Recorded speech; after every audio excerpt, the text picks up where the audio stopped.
अवधूत चिंतन श्री गुरुदेव दत्त। श्री गुरुदेव दत्त। श्री गुरुदेव दत्त। एक बेटी ने प्रश्न किया है, सर मुझे शादी नहीं करनी, मेरे परिवार वाले फोर्स कर रहे हैं, मैं क्या करूं। अगर आप में इतनी दिव्य भक्ति है कि आप भगवान सिवाय किसी को प्यार नहीं करते हैं और संसारी चक्र में फंसना नहीं चाहते, और तब परिवार वाले भी आपको फोर्स कर रहे हैं, तो वो फोर्स है, वही तो माया है। हमेशा माया, जिसको हम असुरी शक्ति भी बोलते हैं, माया के साथ, माया और असुरी शक्ति में बहुत फर्क नहीं रहता। तो वो नहीं चाहती कि आप दिव्य मार्ग पे चलो। तो जिससे आप बहुत प्यार करते हो, वही व्यक्ति की बुद्धि वो हैक करके आपको इमोशनली प्रयत्न करते हैं कि आप वो भक्ति के मार्ग पे न जाओ और संसारी चक्र में फंसो। फिर क्या होता है कि संसारी चक्र में फंसने के बाद भी इंडिया वो जीव सोचता है कि मैं गलत फंस गया, इससे अच्छा मैं शादी नहीं करता। हमारे पास भी जितने लोग आते हैं उतने से ज्यादा लोग यही बोलते हैं ना। और लग्न के बारे में कितने कॉमिक वीडियो भी आते हैं। तो अगर आपका दृढ़ निश्चय है और आप परमात्मा की भक्ति ही करना चाहते हैं, देखो भक्ति में भी बहुत फर्क है, आप थोड़ा समझ लो। क्या आपको सचमुच परमात्मा से प्यार है?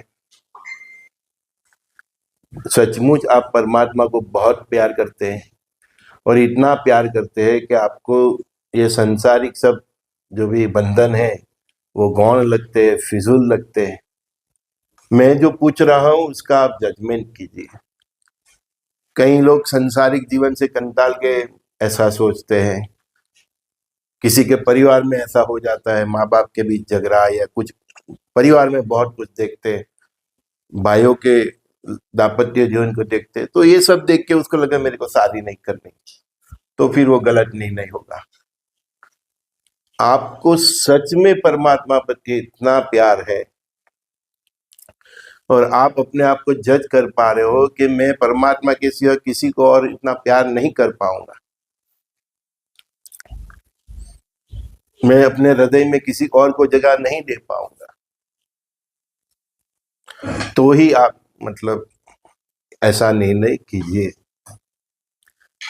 और ऐसे व्यक्ति को फिर वो माया, उनके जो आपके फैमिली में जिससे आपको सबसे ज्यादा प्यार होगा, माँ होगी, पिताश्री होगा, नानी होगी, दादा दादी या भाई, तो उसको ही आगे करके, वो माया उसको ही आगे करके आपका डिसीजन घुमाने की कोशिश वो करती है। उसी को तो माया कहते हैं। तो बहुत जजमेंट लेके हम तो सब यही बोलते हैं कि संसार में रह के सार ग्रहण करके जो साधु हो जाए, और वो साधु की तरह साधु हो जाए, मतलब संसार छोड़ दे, परिवार छोड़ दे, हम लोग उसको साधु नहीं मानते। संसार में रह के संसार का सार ग्रहण करके संसार में ही साधु की तरह जीवन जीने की कोशिश करे, वो ही श्रेष्ठ मनुष्य है। अदरवाइज जिसको पहले से संसार छोड़वाना है, पिछले जन्म की उसकी ऐसी भक्ति है, तो परमात्मा खुद प्रकट होके उसको दिशा दे देते कि भैया तू ये शादी के झंझट में मत पड़ियो। उसकी शादी हो उसके पहले ही परमात्मा उसके सामने प्रकट हो जाते हैं, पिछले जन्म की उसकी भक्ति और तपस्या से उसको मार्ग दिखा देते हैं। उसकी अवस्था ही बचपन से ही कुछ अलग ही होते हैं। बाकी हम ज्यादातर लोग अगर संसारी झंझट से कंटाल के आप सोच रहे हो, तो फिर वो गलत डिसीजन साबित होगा। दूसरा, वैराग्य, वैराग्य आप में नहीं है तो आप जंगल में भी चले जाओगे तब तो वहां भी आपको माया घेर लेगी। वो आती है ना अप्सरा। हाँ, तो संसार में रह के अगर आप माया को नहीं जीत पाते हो तो दुनिया में किसी भी खूने में चले जाओ, माया तो उधर भी आपकी परीक्षा करेगी। तो संसार में रह के जो माया को न जीत सका, वो जंगल में पहाड़ों में चला जाएगा तो भी माया उसको छोड़ने वाली नहीं। तो माया से भागना नहीं है, माया का हमें मुकाबला करना है। एक एक दिन माया थक जाए और बोले तुझे क्या चाहिए, जिसको कुछ नहीं चाहिए उसको ही माया सब कुछ देती है। देखो साधु संत अवधूत होते हैं जो जिसको कुछ नहीं चाहिए, डिजायर भी जिसका वस्त्र होता है, माया उसके पीछे दौड़ती है। क्यों? क्योंकि वो जानती है कि ये बंदा उसका सही उपयोग करेगा।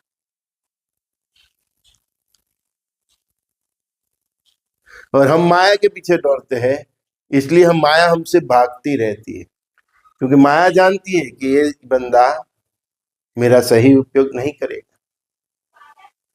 जब आप धन धान्य समुद्री आरोग्य आयुष्य अपार वैभव से भी जब आप पर हो जाते हैं, तब माया आपके चरणों पे दस्तक देती है। जिसको कुछ नहीं चाहिए और सच में जिसको भीतर से वैराग्य है, परमात्मा उसी को ही सब कुछ देते हैं, क्योंकि उसको कुछ नहीं चाहिए तो उसको सब कुछ देंगे तो वही इंसान दुनिया में सबको संभाव से बांटेगा। सिद्धियां भी उसको ही देते हैं कि जो आवेश में आके किसी को आशीर्वाद न दे, साप न दे।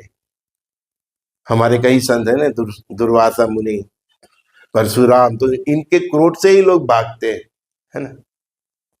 तो उनकी तपस्या है, उनका जीवन ऐसा है, तो सिद्धियां भी उसके पीछे ही भागती है। हमारे राम कृष्ण शंकर हनुमान श्री गुरुदेव दत्तात्रेय भगवान इतने भोले हैं कि असुरी व्यक्तित्व वाला तक व्यक्तिपन अगर भक्ति करता है और तपस्या करता है तो उसके ऊपर भी प्रसन्न होके उसको आशीर्वाद दे देते हैं, सिद्धियां दे देते हैं। लेकिन समर्थ गुरु आपकी कठिन से कठिन परीक्षा करने के बाद ही आपको सिद्धियां देते हैं। और जो गुरु की परीक्षा में पास हो गया वो देवों की परीक्षा में पास होना ही है।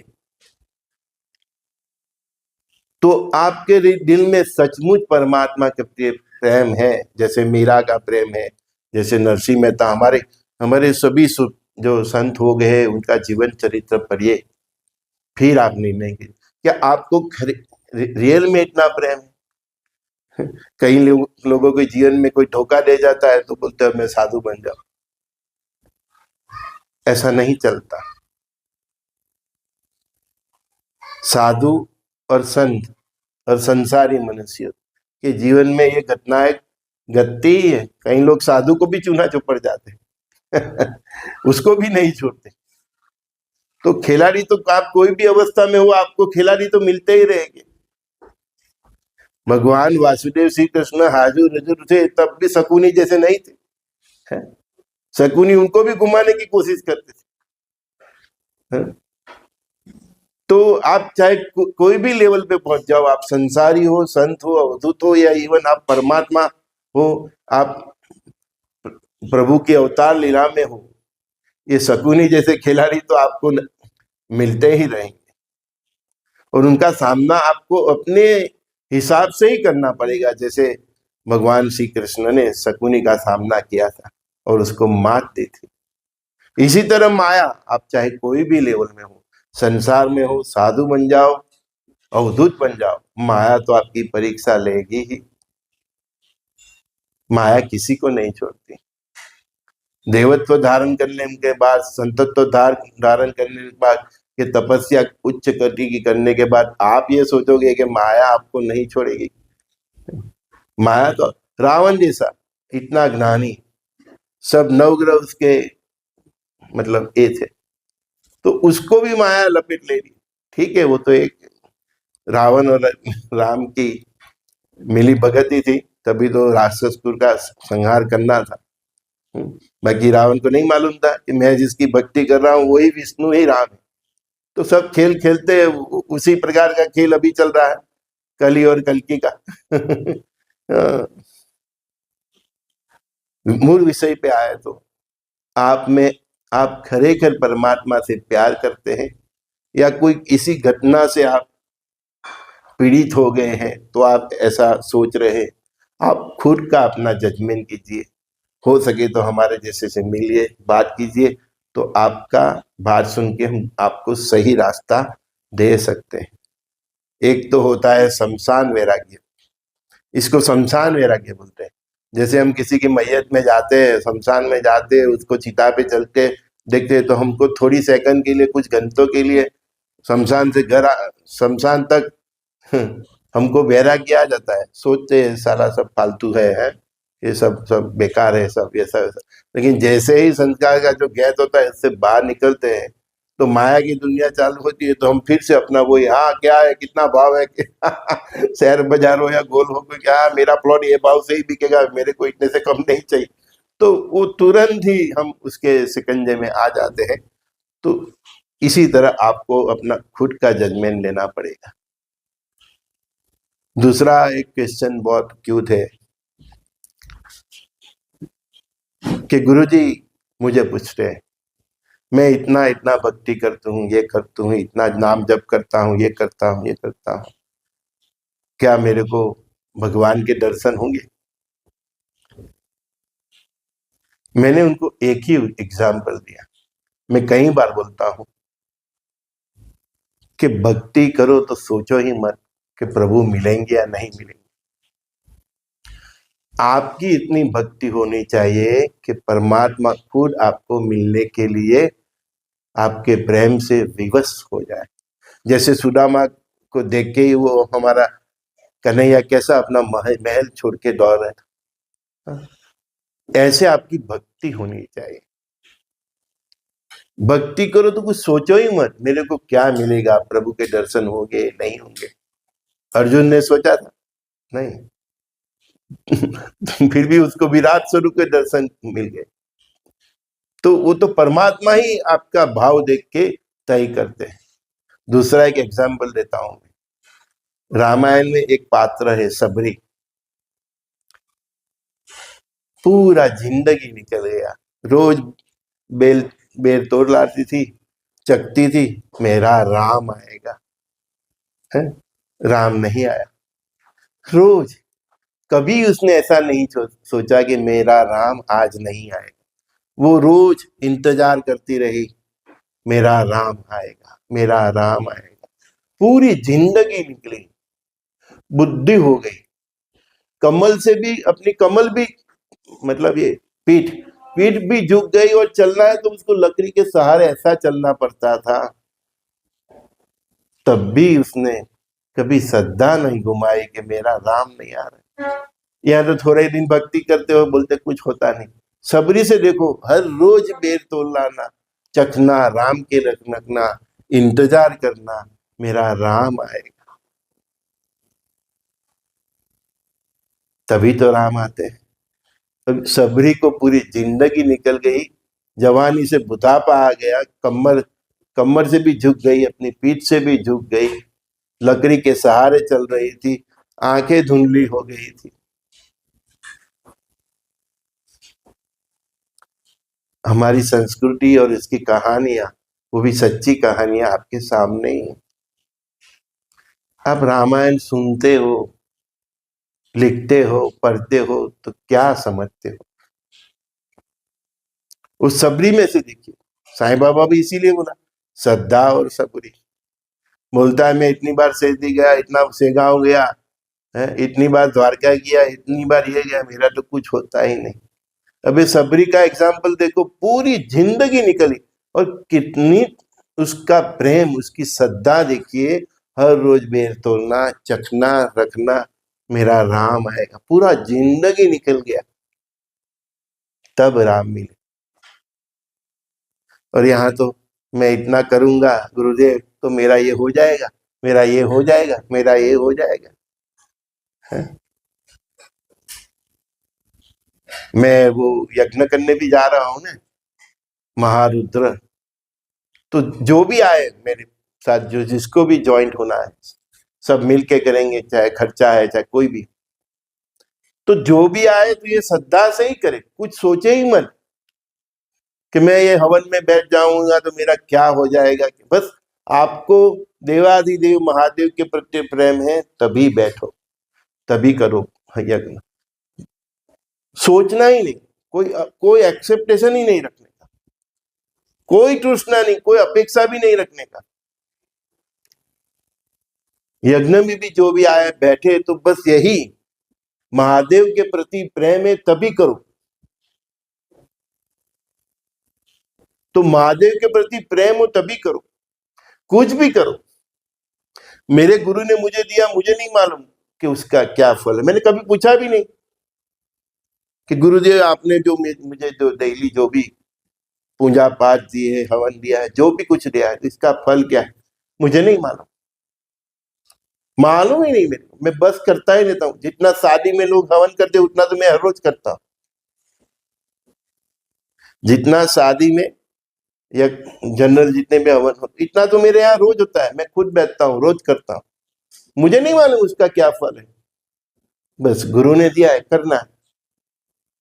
35 साल ऊपर हो गए, मुझे नहीं मालूम कि मैं क्यों माला जप रहा हूँ, ये माला का क्या है, मैं क्यों पाठ कर रहा हूँ, मैं क्यों हवन कर रहा हूँ। भाव और भक्ति होना चाहिए, बस करते रहो। तो सबरी की पूरी जिंदगी निकल गई। और ये लोग पूछते हैं क्या मैं ये करूंगा, रामायण पढ़ूंगी, राम का मंत्र जपूंगी, ये करूंगी वो करूंगी, तो क्या भगवान मुझे दर्शन देंगे, उसका साक्षी भाव देंगे, अनुभव देंगे। भगवान बहुत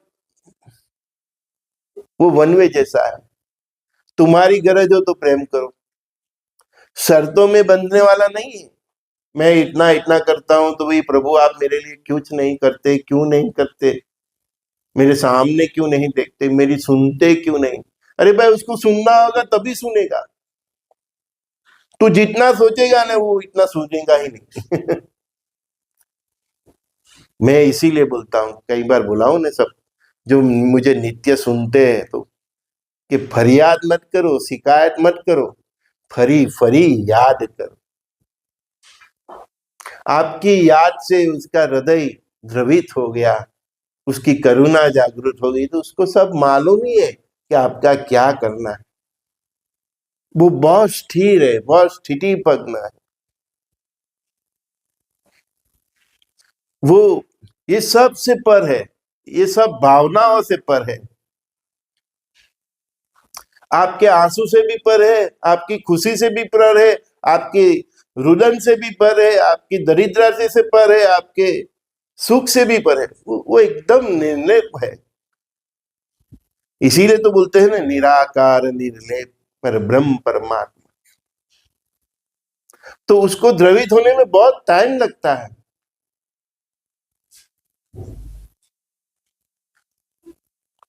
परीक्षा भी करता है। तो भगवान के प्रति प्रेम है तो बस चलते जाए, करते जाइए। कभी ये मत सोचो कि मैं इतना भक्ति कर रहा हूं, इतना मुझे प्यार है, मेरी भगवान सुनता नहीं, देखता नहीं। जिस दिन उसका ध्यान आप पे आ गया, उसका प्यार आपके ऊपर छलक गया, मैं एक बात की गारंटी देता हूं, ये जन्म तो क्या, भवो भव जन्म उसका प्यार आपसे कभी छूटेगा नहीं। आप भूल भी जाओगे तो उसको वो याद कराने आएगा किसी न किसी संजय द्वारा। एक बार बस उसका ध्यान पड़ जाए। भजन करो, कीर्तन करो, कुछ भी करो, अपनी भाषा में करो, किसी की कॉपी मत करो। दिन में 10-15 मिनट उसके सामने जब भी बैठो अपनी भाषा में बात करो। हम लोग क्या करते हैं, इसका इसका भजन सुनते रहते, गाते रहते। उसको सब मालूम है, ये नरसिंह मेहता ने गाया है, मीराबाई ने गाया है, ये समर्थ ने गाया है, ये गजानन महाराज ने गाया है, उसको सब मालूम है। तुम अपनी भाषा में उसके साथ बात करो। तब वो सुनेगा। भगवान को ये बताओ, प्रभु मैं तेरा हूं। फिर ये मत देखो कि तुम्हारी सुनता है कि नहीं सुनता है। उसको जब सुनना है तभी सुनेगा, तुम चाहे लाख कोशिश कर लो, रो, कुछ भी करो, कितना भी रो लो, कुछ नहीं। वो जब को उसको जब सुनना है तभी सुनेगा।